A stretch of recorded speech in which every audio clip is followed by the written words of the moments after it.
Il est temps de nous intéresser à la peinture gothique. Mais avant de parler peinture, je vais vous présenter le mot gothique. Ce terme se rapproche du mot goth. Les Goths forment un ensemble de peuples germaniques ayant vécu durant l'Antiquité et au début du Moyen Âge. Au cours du XVe siècle, le terme est utilisé en Italie pour évoquer l'art de la fin du Moyen Âge. Il est alors utilisé de manière péjorative.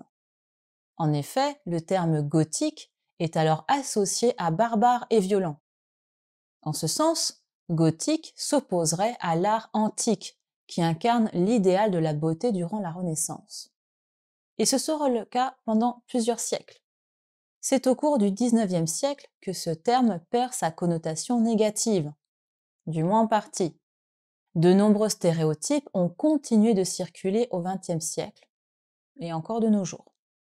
Le Moyen Âge souffre de stéréotypes qui ont diffusé une image très négative de cette période. Vous avez peut-être déjà entendu dire qu'il s'agissait d'une période sombre, difficile à vivre humainement, une période pauvre et ravagée par les guerres et la maladie.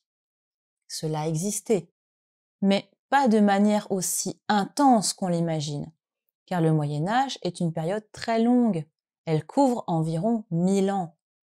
Il y a eu effectivement des périodes de guerre, de famine, de maladie, mais cela est commun à toutes les époques, y compris au XXe et XXIe siècle.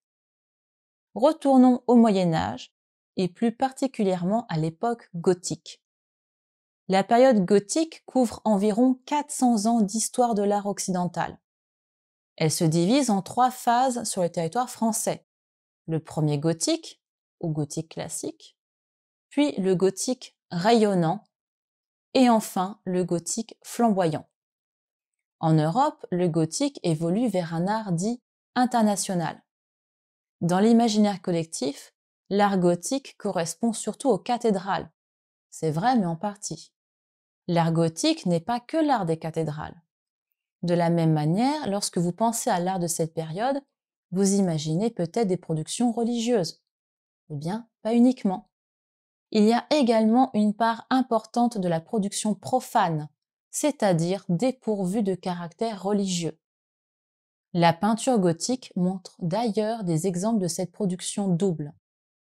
Les peintres réalisent aussi bien des œuvres sacrées que des œuvres profanes. Cela est dû à la création de l'université au XIIIe siècle, qui est à l'origine d'une nouvelle clientèle, celle des intellectuels et des aristocrates.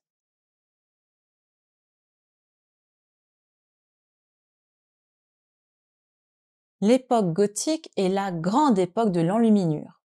À partir du XIIIe siècle, les universités prennent le relais sur les écoles monastiques, et cela a une incidence sur la production artistique. Comme les universités remplacent progressivement les monastères dans la diffusion de l'instruction, il faut de nouveaux livres pour apprendre de nouvelles choses. Une production essentiellement laïque se développe en conséquence. Les encyclopédies, les dictionnaires, les traités pratiques et scientifiques se développent à cette période. Et on trouve des livres sur de nombreux sujets tels que l'histoire, la médecine, la musique et l'astrologie. À côté de cette production, les textes des auteurs anciens connaissent un grand succès. Paris devient le centre européen de l'enluminure. Les ateliers parisiens deviennent de véritables petites entreprises d'édition. Certains ateliers sont d'ailleurs installés dans l'enceinte des universités. Dans ces ateliers, les tâches sont réparties. On y retrouve de manière établie les copistes, les enlumineurs, les relieurs, les libraires. Ces tâches sont réalisées par des laïcs et plus par des moines copistes. Le secteur s'est professionnalisé. Chaque atelier a sa spécialité. Certains copient les textes, d'autres s'occupent des enluminures. Au sein de ces ateliers, les professionnels ont également leur spécialité. Certains s'occupent des marges et d'autres des scènes historiées.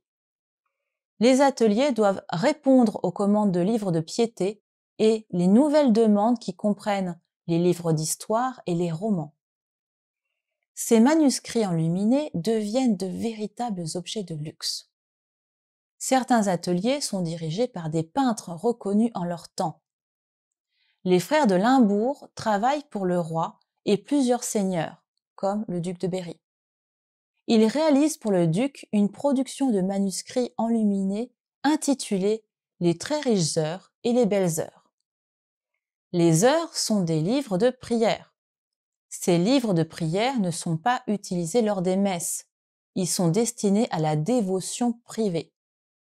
Pourquoi le mot heure ? Parce que les prières de ce type de recueil sont liées aux heures de la journée.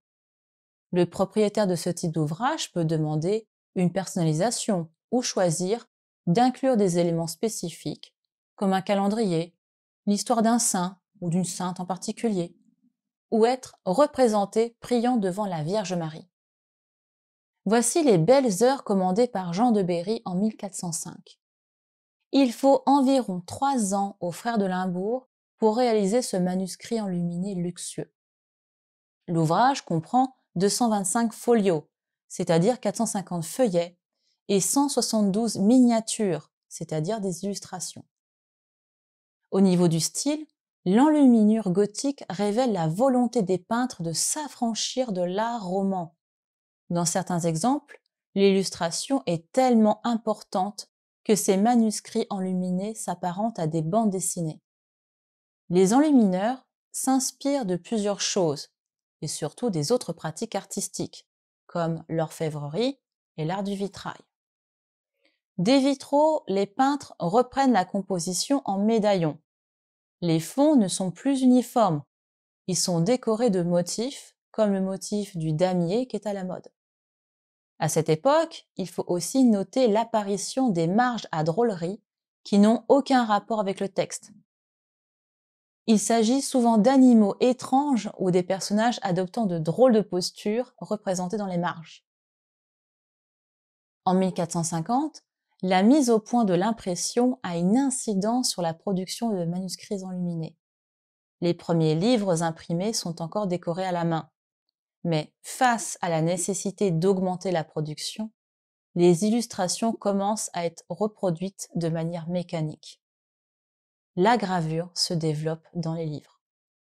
L'enluminure, ainsi détachée du support du texte, perd sa raison d'être. Mais elle ne disparaît pas. Elle se transforme en un art autonome, la peinture de chevalet.